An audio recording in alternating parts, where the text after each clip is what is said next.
Our company, Zomator, is a company registered in the state of Delaware, and it's got a subsidiary here in India, in Bangalore. Is Zomator Biologics Private Limited. They are into developing complementary technology platforms to produce glyco-engineered therapeutic monoclonal antibodies. Now, if you understand this, Kavitha will give you a momentum. Anyway, she'll be explaining it. And interestingly, this young company has filed 8 patents. Please take note. Prior to this, Kavitha was co-founder and director of InBioPro Solutions Private Limited, registered in 2007. In the first year of operation, interestingly, they licensed out 5 biosimilars to 3 major Indian pharma companies and broken even on profit within first year of operations. In 2010, she sold 70% stake to Stride Pharma and exited finally in November 2010. November 2012. And she started her career in Biocon and Millipore after graduating in clinical microbiology from Kasturba Medical College, and then they did an MBA from IIM Bangalore. So, and besides this, she's also a sports enthusiast and arts enthusiast. Sports, she has covered 3 full marathons. So give a big hand and welcome our guest here. Thanks, Ajay. So I take your permission to kickstart without the fire. Kavitha, you've covered a lot of ground, literally, because she's a runner. You know, I know that you are in the cutting edge of technology and bioscience, but could you please explain in layman terms what your company is doing? Sure. Thank you so much. Thanks for this opportunity to be a part of TiE Kerala. And I think to bring to context what Ravi had mentioned earlier, I think in the morning session about entrepreneurship and co-creating value by means of having income.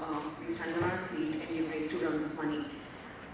Since Ajay had mentioned, to give you an idea of the space that I'm in, the 2 startups that I've done has been in the space of biology, which is different from the pharmaceutical space that you see in India's fledgling with pharmaceutical spaces. I come from Biocon, and therefore I have experience with what are called monoclonal antibodies, which are drugs that are used specifically in the space of oncology. My background, of course, is clinical microbiology, but we did diversify into new drug development, and that is the startup that I head now. We've successfully filed patents, like he mentioned. We flipped the company into a US headquartered company. We're Boston-based. I have a lab in Bangalore, in an industrial area of Bangalore, having 35 scientists. We've raised 2 rounds of money, and we're poised to raise another round probably end of next year. The kind of drugs that I work on, Ajay, is injectables. They're also called complex biologicals because the route of development that is there for biological drugs is very different from the chemical synthesis that pharmaceutical drug companies use. Having said that, I have dwelled in the previous startup in biogenerics and now in differentiated biologics through the platforms that we have developed. I think the startups, especially in biotech in India, and there are many right there in Bangalore, and I'm sure there will be many more in the next couple of years to come. They would take on the space of immuno-oncology, which is the next wave of drug development in cancer care. So this involves a lot of basic research? Right. So this involves a lot of R&D, and that's essentially what my lab does. It of course involves a lot of co-marketing, co-commercialization arrangements where this R&D done in our labs is then moved on to process development, scale up, manufacturing, and therefore marketing. And what we've done in the past is we do co-development, drug co-development work, which in turn gets through regulatory pathways here in India, in Europe and in the US, and then goes into clinical trials, and then into manufacturing and marketing. It's a long gestation period, but I think there's a lot of movement in the last 5-6 years with Indian biopharmas taking on biologics. Okay, that's good. That's a good number. And which kind of diseases that your medicines target? We've broadly covered oncology. I've also done biosimilars in the space of cardiovascular disease, metabolics, pain, allergy. But with this company, our focus is immuno-oncology, which means patient-driven therapy in oncology. Okay. 8 patents, remarkable. Could you throw some light on which one? Sure. So, and I keep drawing this comparison with the previous company because we did biogenerics, and post that, in my exit in 2012, we decided that the company that we create now has to be focused on IP, and the IP would reside here in India, PCT, and the US. Our markets are US and Europe by means of outward-facing commercialization, but I think by means of end users, we've already tied up with the likes of SiteCare and HCG and a couple of other hospital chains in Bangalore. The patents, and this is a broader discussion and a different discussion, I'm sure, but with regard to IP, as much as it's a very tough and sensitive landscape here in India and in China, it is extremely important for innovation-driven companies to focus on IPs. And I think it's an extremely expensive drug to have within a startup, but I think it's extremely important. IPs are finally what drive valuation and possibly a potential. Fire school. Meanwhile, I just introduce this young dashing lady here, very accomplished in the field of life sciences or bioscience. Her company, Zimator, is an innovation-driven biologics company registered in the state of Delaware. And it's got a subsidiary here in India, in Bangalore, Zimator Biologics Private Limited. They are into developing complementary technology platforms to produce glyco-engineered therapeutic monoclonal antibodies. Now, if you understand this, Kavitha will give you a momentum. Anyway, she will be explaining it. And interestingly, this young company has filed 8 patents, please take note. Prior to this, Kavitha was co-founder and director of Iyer Solutions Private Limited, registered in 2007. The first year of operation, interestingly, they licensed out 5 biosimilars to 3 major Indian pharma companies, and broken even a profit in the first year of operations. In 2010, she sold 70% stake to Spike Pharma and exited finally in November 2010. November 2012. And she started her career in Biocon and Millipore after graduating in clinical microbiology from Kasturba Medical College, and then they did an MBA from Iyer Bangalore.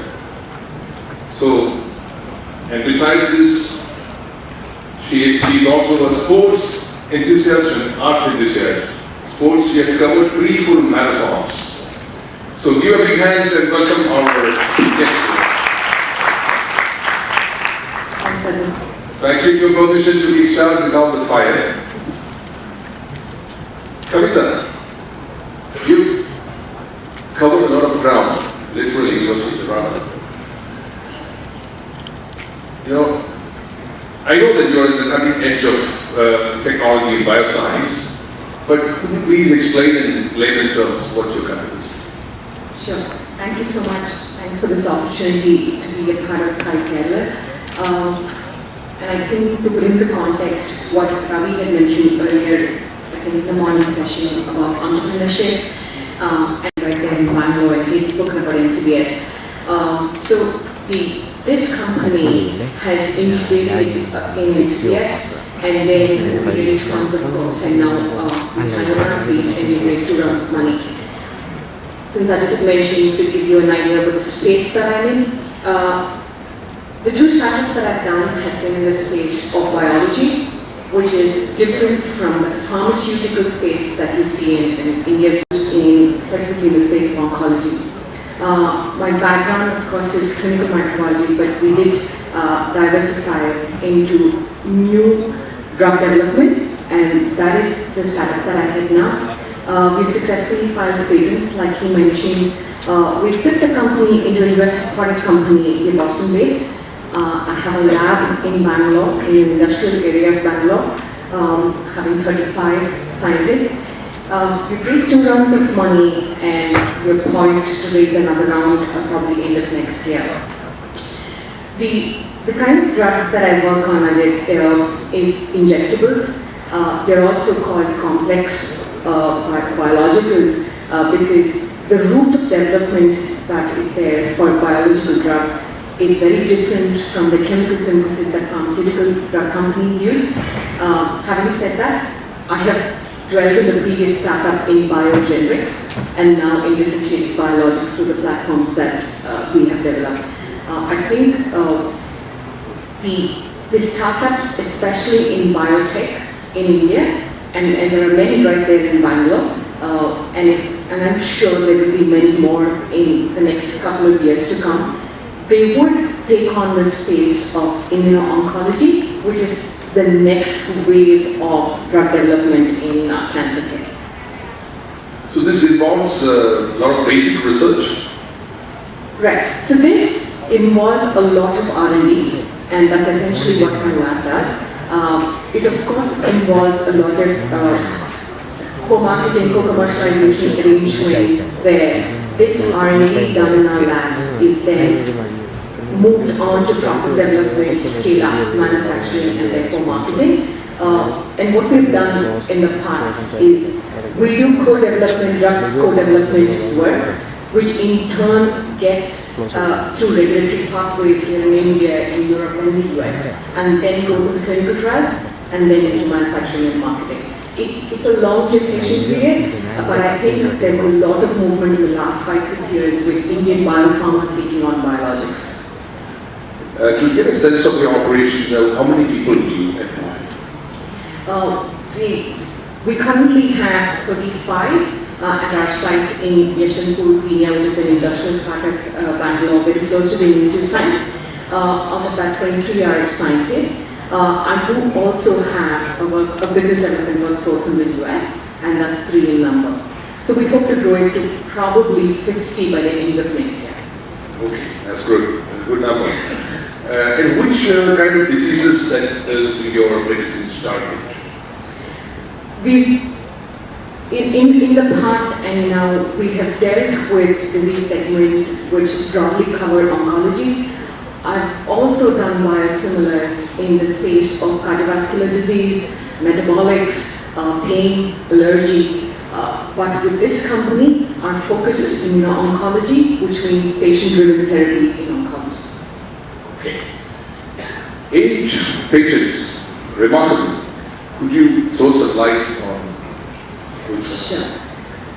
So, and I keep drawing this comparison to the previous company because we did biogenerics, and post that, in my exit in 2012, we decided that the company that we create now has to be focused on IP, and the IP we reside here in India, PCD, and the US. Our markets are US and Europe by means of outward-facing commercialization, but I think by means of end users, we've already tied up with the likes of SiteCare and HCG and a couple of other hospital chains in Bangalore. The patents, and this is a broader discussion and a different discussion, I'm sure, but with regard to IP, as much as it's a very tough and sensitive landscape here in India and in China, it is extremely important for innovation-driven companies to focus on IPs. And I think it's an extremely expensive drive to have within a startup, but I think it's extremely important. RPs are finally what drive valuation and possibly a potential sale. Okay.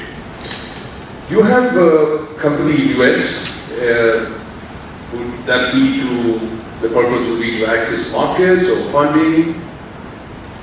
So the company in the US, which is Limitar Inc., based out of Woburn in the outskirts of Boston, was registered in the middle of last year for both the purposes of, holding IP, looking at business development that could happen in the US, and of course raising money. Which brings us back to the question of capital and availability. In India, as much as we've explored spaces in biotech for larger institutional investors and VCs to come forward, there is this understanding about the space that we are in. And I remember Axel, our major investor, after 6 rounds and 2 companies of investment, even now come back and say, Kavitha, we probably have a clue about what you do. We're not really sure. So that being the space that we are in India, I think it's a little tough, but I think it's improving to raise money here. And we're talking about a tune of $30–50 million, which is a large ticket size for a startup at least my size. I think another round of money will probably be raised in the US or here. All right. Could you, in your journey of entrepreneurship, you touch upon some shining moments, some good times, some challenges that you faced? Every startup has its own teething process and its own very teenage moments of anxiety. I still remember for the first startup that we did between 2007 and 12, at that time, I'm not sure people knew what we were doing, so it was a lot easier to invest, take a random risk and invest. Now, it's very different. Folks know what it is like to invest in the space of biotech. They also know what it is like to invest in the space of oncology, I think the kind of advisors that they have and the kind of vetting that they do of the company is a lot more. So it's a learning curve for a founder to approach and to pitch with VCs, and each of them have very interesting questions to ask. You finish a 1-hour presentation with them, you give them all the statistics around it, give them all the quantity around your product, and they will come back to you and say, so tell me now, you swallow this or you inject it? So it's tough, but I think we're getting there. All right. So you started a company, one which you exited in 2012. That was the first chapter, right? So could we hear something on that? Sure. So when we did Iyer back in 2007, I just finished BioCon, and and in Manipur, and we did a lot of process development. We knew that India's biopharma market was moving from pharmaceutical sciences to vaccine development, to recombinant vaccine development, to recombinant therapeutics, and that was the age when monoclonal antibodies were coming into the fore. It was the right time to do a startup or a small R&D outfit which would ultimately get sold or absorbed into a bigger pharma company, which was our thoughts. And we were very fortunate to be invested upfront, built our labs out, and we did work with the likes of like Lupin, Venetia, Reliance, quite a few companies back then. It was great by means of the exposure that we already had and a market that was there for us to co-develop and to look at very milestone-driven chartered courses for us. And in 2010, when we did the strategic alignment, again, it was extremely new for the industry too, because at that point, bigger pharmas were either investing in R&D, or folks would come back from the Amgen and Genentech and join their R&D forces and develop from scratch the molecule. Here was a company which was doing it, and we were reasonably interesting for other folks to kind of buy us out. So 2010 was an interesting time where we were valued, saying we be bought out. That's when we held up and said, no, we would do a strategic alignment where we would specifically develop some drugs for a company, and that's what we did with Strides. And we did 8 molecules, and then we saw that development over the 2 years, and then we exited the pipeline of the company. So, but for us, it was a huge learning. Yeah, so that was back in 2012. From then to now, the space itself has moved a lot. So you operate in biopharma space. These are the normal pharmaceutical companies. So are there many companies operating in the space now? So I can tell you the space of med devices, personalized genomics, biopharmaceutical manufacturing has kicked off very well. I can tell you our own investors have 16 portfolio companies, again, which have a US-Indian presence. I think the game has changed now. It's about very niche, patient-driven care.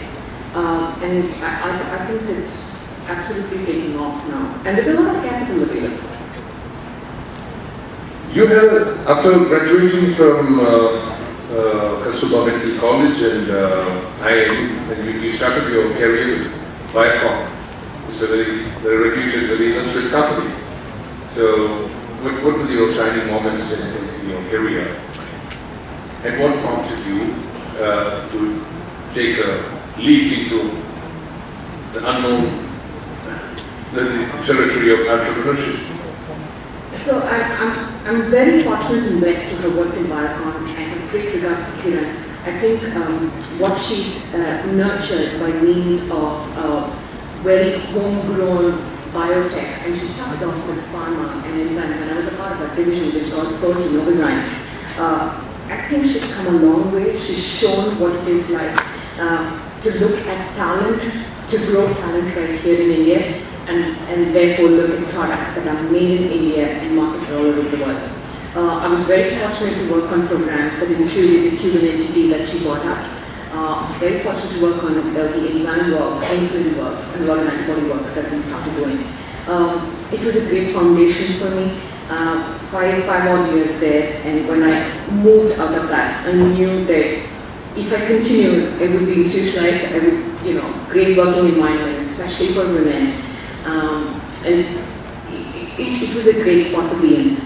But the other thing that she did, if you notice, is that the number of entrepreneurs that have come out of Viacom is quite acute too.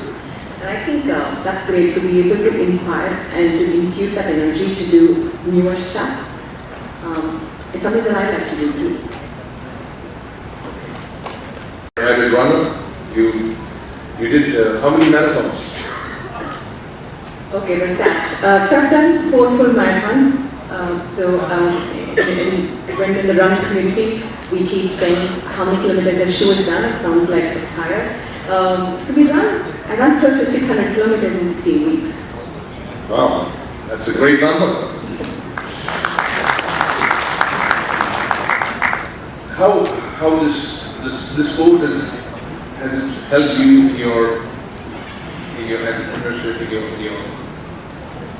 Yeah, I think running is the new golf. I've met a lot of people on my runs. I do a lot of interviews on my runs because I'm really slow. I think the running culture, which is great in Bangalore, and Cochin just had a marathon, right? I think the running culture is great for I would say from children to young adults to folks who are in the older age group too. It's to be taken carefully, but I believe it is a really nice community building activity. There's a lot of CSR activities that are associated around running that we do as a part of our company, and it's helped team build. You don't need to do a fancy outbound. You could just run to a location. That's good to hear. Kavitha, what's your message for? We have a lot of young and aspiring entrepreneurs. What's your message for them? I'm not sure I'm old enough to give advice, but at least I can tell you that my experience in this space in this particular space of biopharma has been that in India especially, the DBT, the Department of Biotechnology, and all the other government bodies, the impetus given in the last 3 years for startups has been much. And that is something that young folks starting off in the entrepreneurial journey should be exposed to, should be completely aware of, and I'm open to connecting them if required. A couple of examples are Golden Jubilee Tech Park in Chennai, which I heard of very recently, has done this move very similar to what CCAMP did, which is housed in NCPS, is that they have impetus for women entrepreneurs to incubate there at like a rental of 12,000 rupees a month, where the entire facility and lab spaces are given for new ideas, and you have a biotechnology grant, which gives you 50 lakhs for an idea. And you don't even need to have, you just need to have a registration and an idea that has, some amount of future hope, and the government funds you. So I think those are the small things that entrepreneurs starting off right now should seriously look into, that the first 18 months of where they incubate what they do is guided by monies that are, I wouldn't say free, but completely available. And then they take off with institutional funding. I do agree that you're not old to in entrepreneurship, but you have had a good share of years, 7, 8 years now? Yeah, okay. That I think tremendous amount of learning. So this is what has been a huge guiding force with where I am right now and what I've done. My parents are professors and I am in Bangalore. My sister is a doctor from St. John's, and she's in the space of community health, and she works on projects which are funded by the Gates Foundation in USA. And her work is in the space of HIV and TB. There's a lot of work that I have been exposed to because of her in this space that has egged me on to work in the space of oncology. So that's one very big factor. My husband also works in a startup, so the entire startup community, the investors, the kind of findings that we have, the kind of fire in the belly that we have in such a work is very different. So you are in line with our team. You have an ecosystem working for you. Yes, you could say that. Yeah, and I'm very fortunate to be in Bangalore, I must say, because Bangalore's nurtured a lot of young companies, ideas. It has a good ecosystem of investors and co-creating value by means of the auxiliary setups. And I'm sure places like Kerala will have it too. We do work closely with a couple of companies in Kerala. So I think these are good movements to have. Apart from that, I think some of the learnings in defining movements have been, I've gone through as is every startup and as is every journey, this startup of mine, went through flux when my co-founder and I split, and he's gone on to fund very interesting startup. Room for a couple of questions. Pass the mic, please. Good afternoon, ma'am. My name is Meera. I'm studying MBA at Rodrigues Business School. So I have this doubt. So what do you think are the main challenges faced by women when starting a pharma company? Okay, so I want to What do you think are the main challenges that is faced by women when starting a pharma company? Okay, so I'll try to answer this. Iyer, it's older, has been taken up by a number of people who've been in the space for like 40, 50 years. But in the space of biotech, which is where I come from, I think there are a lot of avenues for new drug development that is currently in vogue.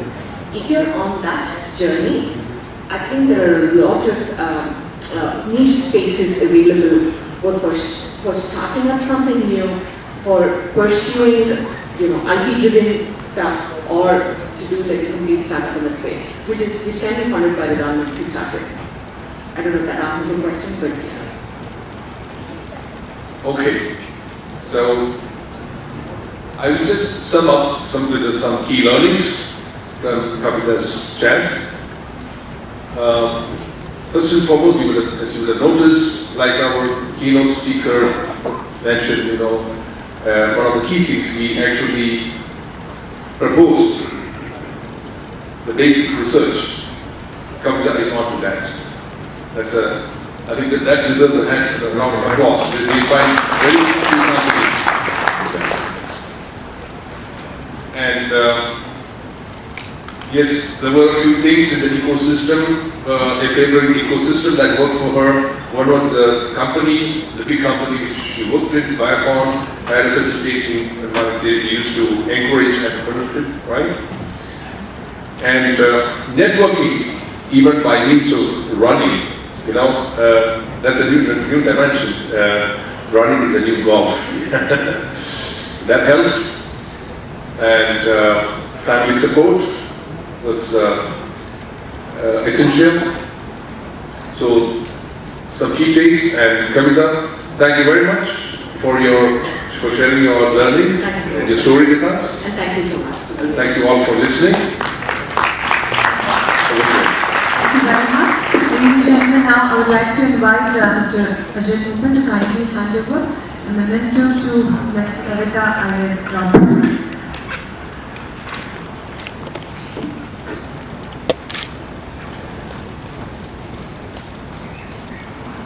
Thank you very much, ma'am, for